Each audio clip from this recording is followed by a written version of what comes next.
So tell me about the place where you were raised and places you've lived until now. Okay, so a little bit about my background. My dad was military, so growing up I kind of had several different places, but the place that I call home was when we settled down 2 days before 9/11, actually, in Fresno, California. And so I was raised there, but I've lived in Jacksonville, Florida for a little bit. And that's where my younger brother was born, and then I have a younger sister when we moved back to Oklahoma very briefly. So, yeah. Thank you. So tell me about your family history. So it's fairly recent with my family. My mom was one of many of the boat people that arrived after the Vietnam War. And she is one of 13 siblings, and not all of them made it to America, but a good majority of them did. And so my grandparents and my mom and my aunts and uncles are all immigrants from Vietnam. And then my dad also immigrated from the Philippines. And so he came here when he was about 15, 16, and then as soon as he finished high school here, he signed up for the military, and so he was in the Army branch and then served for about 23, 24 years. Yeah. Thank you. Can you recall when you first knew you wanted to attend college? So one of those weird things about growing up in this sort of community of like high achieving folks. So when I was in Fresno, I got selected as one of those gifted and talented students. So I stayed on this sort of track for academic progress, and so the idea was always to go to college, but the idea of how to do it was not necessarily a thing. I just knew at the end of the road, you do your K through 12, and then you go to college, and then you do work or something. And so that was sort of the nebulous idea that I had for getting into college. Thank you. So this will kind of follow up on that. So how did you prepare to be the first in your family to attend college? One of those things is about not knowing how to go to college was being okay with not knowing. And I think I learned that really early on, was like, I really don't know how to navigate high school or how to navigate the college application process. And so what was really funny was throughout all of high school, every year I had a different counselor. And it was just the way that the system was set up. At our public school system, we just had counselors moving around trying to serve as many people as they could. But every time I had to sort of reintroduce myself and be like, okay, here is who I am in high school. I'm doing well. I just don't know what to do with that. And so that was kind of my first introduction into knowing what support was and what a cheerleader sort of was. Not necessarily a mentor, but people who knew who you were and knew what you could do and would be able to basically advocate for you in different avenues. So I actually got an opportunity as a junior in high school to attend something called the Questbridge College Prep Program. And so it's a nonprofit organization that primarily focuses on juniors and seniors in high school. And then the junior portion, you actually get to meet recruiters from private institutions, which, I mean, I never thought I could go to. So these are like places like Brown and Stanford and like liberal arts colleges like Pomona, Rice, and there's like a list. And so they tell you, hey, here are resources, here are tools for college. And that sort of set me up of, okay, like if I can't get that help from my family, I can get that help elsewhere. And it was sort of that initial step of like, okay, if I can do this, who can support me? not only financially, but also sort of just giving me those tips and tricks. So, yeah. So I'm curious, you talked about that, you talked about those opportunities. So who were the other individuals that became those cheerleaders as you were preparing and those advocates? Yeah, so I had a pretty great high school experience, I would say. I mostly kept to myself, but I would say a lot of my teachers, specifically in the sciences and mathematics, were really gung-ho for me to keep trying it out, and which is why I stayed in chemistry. Was having, women scientists and people of color saying, hey, you can be a part of this community, you can do it, in sort of that mentor role. And then I had cheerleaders with a program called Upward Bound. And so that's a federal program that supports underrepresented first-gen students. And, having those counselors outside of the high school setting was really great, because they were just like, we understand you, we know what your situation is, being the eldest in your family, kind of carrying this burden of figuring out where to go. And I mean, even then, I'm still the first person in my family to really go to college, because my brother went military right after his high school, and my sister has medical problems right now that she's dealing with, so she's not really in high school. So I'm really navigating this journey sort of on my own, and finding help sort of in the institutions or adjacent to those institutions have really been helpful. So, thank you. Yeah. And so the next question, and it may go in with what you were just talking about, the stories you were just telling us. So what was that process like for you, if you wanted to add? Yeah, so it was a very long process. I think I was always really nervous about sharing my story and what to share and what not to share. And from that program that I did with Questbridge, I ended up doing their senior program, which is a national college match. And so you had to apply really early on. So even before the regular college applications, you're kind of deciding your future in, July, August, right when school starts, right when everyone is just figuring out their lives. You're kind of saying, okay, I am putting this application forward and hoping I get selected. Because the thing with the Questbridge National College Match was the fact that once you sign in, it's sort of a matching process. So if a college chooses you, you get a full ride to that college. I ended up being a finalist and I didn't get selected, but I think that helped me really early on to prepare for other applications. And so again, with like Upward Bound, they sort of helped me walk through that process, and the counselor sort of like, here's what you need to fax, here's what you need to take, make sure you do all of these stuff. We had after school like study sessions that were kind of informal, but just giving you that time and that space to really to get that opportunity to see what the SAT or the ACT look like, just because, prep classes are super expensive. And just in building that community among my peers too, who were doing the same thing.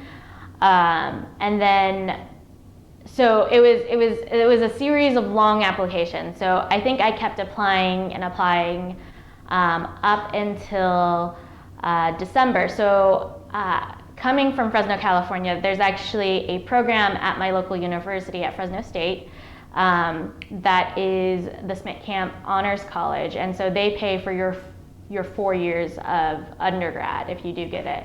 And being a merit-based scholarship, it was a little different than anything else.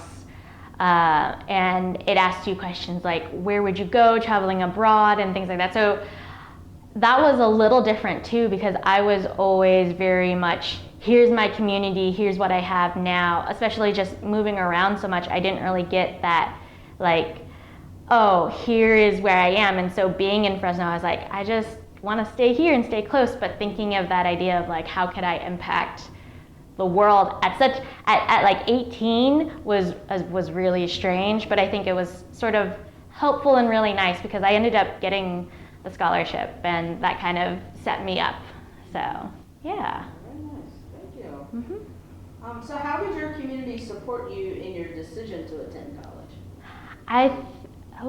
So I think my answer has changed kind of over the years, but a lot of it's still sort of the same, because with my community, you sort of have those different categories, and I think like my Vietnamese like church community that I sort of grew up with, and my mom was really heavily involved with, so we kind of grew up with that, was really supportive, because I think because Fresno State was a local choice, it was like, hey, you're staying close to family, you know, you're getting your college paid for. So in that sense, a lot of things stacked up for me really, really well. I know there was a really hard conversation with my parents of like, hey, if I decide to move out, what does that look like? Where is the support? And I mean, it ended up being like I paid for pretty much all of my college for whatever else the scholarship didn't cover, for like books and student fees and all of that, and like figuring out what that was. So I had community support because I was staying local in one sense, and then in another sense, I would say sort of like getting those connections with other first-gen college students, underrepresented college students, was getting this community of like, we can do it, we can stick together. And I think one of the things I've learned over the years is that when you stay in touch with folks you want to stay in touch with people who matter. So in my case, I think it hasn't changed too much, but it has been people of color, women of color, and building that support network. No matter the distance, I think there's always something really powerful of people who have your back and just say, you got this, you can do it, and are just 100% behind you. So, yeah. Awesome. Thank you. So how did you decide on your major? So in undergrad, because now I'm doing this whole thing in chemistry. In my undergraduate, I double majored in chemistry and communication, and that was on a very surface level, pretty much my two kind of big things. So in high school, I did a lot of speech practice, like prepared speeches, and I was like, I really like talking, obviously. But on the other hand, I loved chemistry. I actually skipped the usual chemistry course you would take as a high school student because the counselors had suggested, hey, you could be really good, you should take the advanced placement college level chemistry. We have this awesome teacher, and so Miss Meadows was kind of that guiding light for me, and I was like, chemistry is really awesome and it's amazing, and it's different because I think you do have to be cognizant and very, very careful in terms of the laboratory safety for chemistry, but getting that hands-on laboratory experience and sort of learning the microscope level of the world and how it works is really awesome. And as a chemist, I'm pretty biased, and I say like everything is chemistry. And so that sort of selfish / surface level reason of getting chemistry and communication sort of developed over the years. And it wasn't until like my senior year of, so third and fourth year of college, that I had some really great support from communication professors and the larger chemistry community, because by then I was getting involved with the American Chemical Society, was this idea of science communication and science policy making and what that all entailed. And one of those first steps was this workshop that the AAAS, so the American Association for the Advancement of Science, holds in April usually.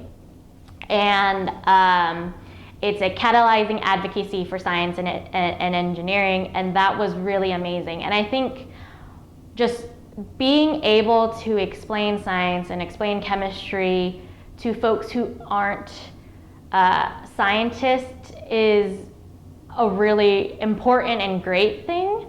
And I love that I had a reason to sort of use both of my passions. And so that's kind of how I ended up choosing that. And then for graduate school, I actually applied to both science communication programs and chemistry programs. And I was kind of like, what is the best path for me? So even then, a lot of things were still in flux and very flexible, because I was like, I want to pick the path that's right for me and figuring out where to go from there. And then I ended up choosing Iowa State and staying in chemistry just because of the network that I had. And here at Iowa State, there's a science communication project.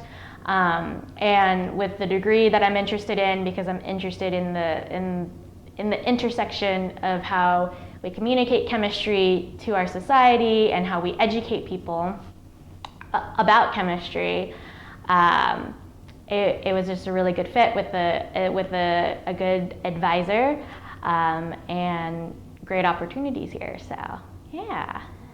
That's awesome. Yeah. So. All right. So share with me why getting a college degree is or was, if you're getting your second one now, Yeah. important for you.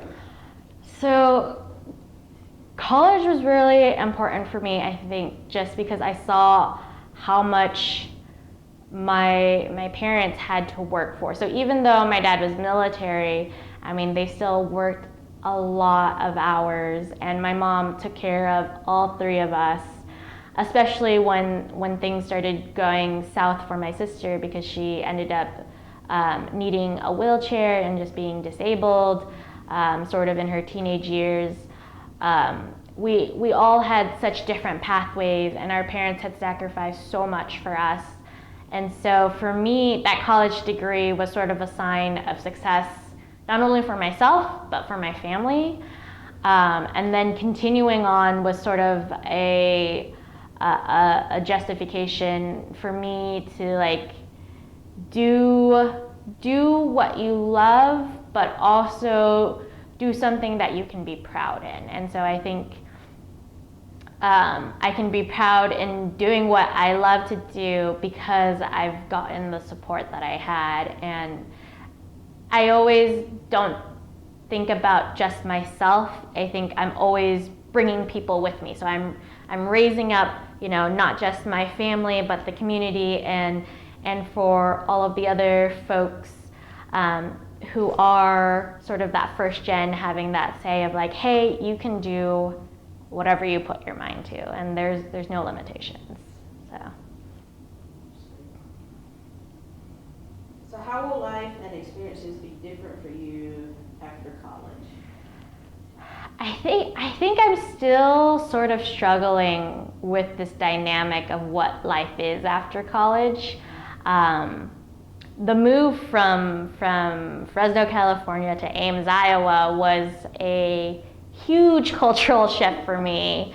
And so recognizing that being in your community and transplanting to another community, you have to sort of learn to adapt and learn to be flexible, but also to know where your boundaries are. And I think that's what I'm still learning, is where can people not cross, and what is something I can't be apologetic for being who I am.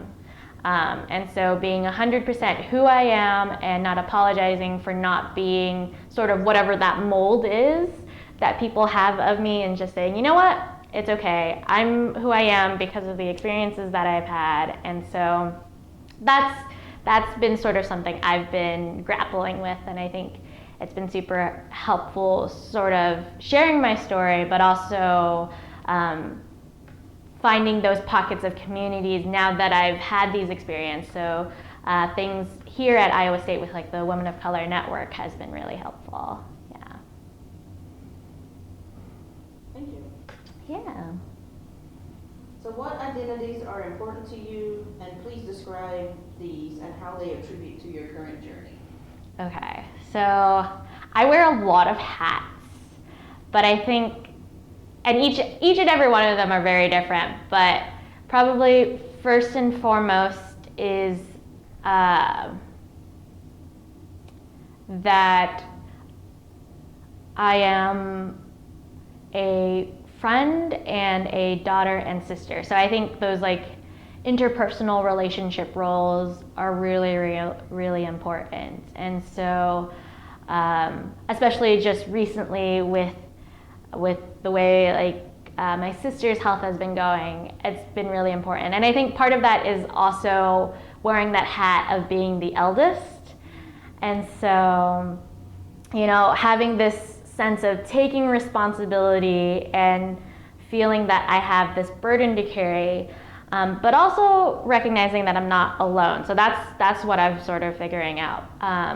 What's also really important to me is this identity as a woman of color, and specifically, I am very proud of my heritage, which is being a Vietnamese and Filipina, so Vietnamese American and Filipino American, and that's been really important just to stay close to my culture, because I know a lot of that kind of was put to the side when you're doing college, because you're like, you're in it, you're in the trenches, you're just doing classes, you have to, you know, study with the people who are in your class and not always, you know, get to do the things that you want to do and celebrate your traditions. But I think it's been really important to remember where I came from, where my family has come from, and yeah, and I think, of course, the role as being a scientist, as a chemist, even if my role is a little bit different as a communicator,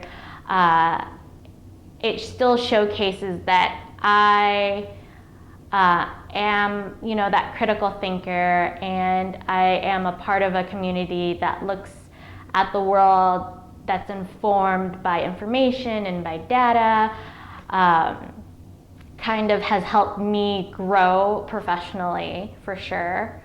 And I think altogether, all of that sort of falls under this umbrella of leadership, which I took on sort of reluctantly very early on. And so, but recognizing that as something that's sort of a part of who I am now has been an experience, and just learning that like I have this voice, and if I have that seat at the table, I should be willing to advocate, willing to you know, step up and put an idea forward or make a difference. And I think that covers a lot of what I have to say about roles. Thank you. Yeah. Thank you for being that advocate in those spaces. Yeah. That's important. All right. So what does being the first in your family to attend college mean to you? I think it means a lot of work, to be honest. It's a lot of work because you're figuring out things all on your own. You're like, how does financial aid work? Like, how do I stay on top of, you know, taking X amount of units and studying and doing labs and having time for myself? But I also think at the same time, on the one hand, where I'm kind of like, yeah, it's a lot of work. On the other, it's an experience that I think no one can ever really have unless they go through it, like being that first gen and that first person to go to college, is that everything you've worked for and everything you've done, you've earned, you've strived, you deserve it, I think is something that I'm getting to, and like everyone's just like, you have to embrace the fact that you've put so much work for it, and I think that's really powerful for someone who started off sort of with nothing and getting all of these opportunities, and knowing that all of these opportunities aren't just happenstance by luck. I think there is one actress, I think it's Arden Cho, that I was following, who says, you know, opportunities are just when, you know, luck meets the perfect chance. And so just kind of knowing that your place is to be where you are. It's not to be anywhere else. It's not to be dismissed. It's not to be quieted. And it's sort of powerful, I guess, going back to that. Yeah. Okay. That's hard. I think in terms of a legacy I want to leave, it goes back to the fact that regardless of who you are, even if you're not a first-gen college student, I think recognizing that you as an individual have a lot to say in how your life is lived and how you impact the world, whatever impact that is, small to large. You can craft your life the way you want it to be. So, yeah. What are you most proud of to this point in your life? Most proud of? There's so many moments that has happened, but I think one of the proudest moments for me is getting to see, so not myself graduate, but getting to see my peers who have been with me through this community graduate, because I stayed locally. A lot of the other students who were first gen, who were underrepresented, like we sort of stayed in touch and had that tight-knit community, and just hearing back from them, just being like, I'm graduating, or I'll be there. And so some of them graduated with me, some of them after me, some of them before me, but that's been really powerful to see as like a proud moment of like, we're doing this, it's amazing. Yeah, I'm a little embarrassed about my graduation, to be honest, just because it's like there's so many people. I think the caveat of being a person who loves talking and who loves interacting is also, there are moments for myself where I'm like, I just need to take a step back. So yeah. Yeah, and that's important. Yeah. For sure. What advice would you share for current and future first-generation college students? So for all of you out there who are making it or want to be, college bound, I would say ask. Always, always ask. There's no harm in asking for help, in asking a question, for reaching out. And they could say no, but you had asked and you had tried, and that's the first step. So. All right. Thank you very much. Thank you. Yep.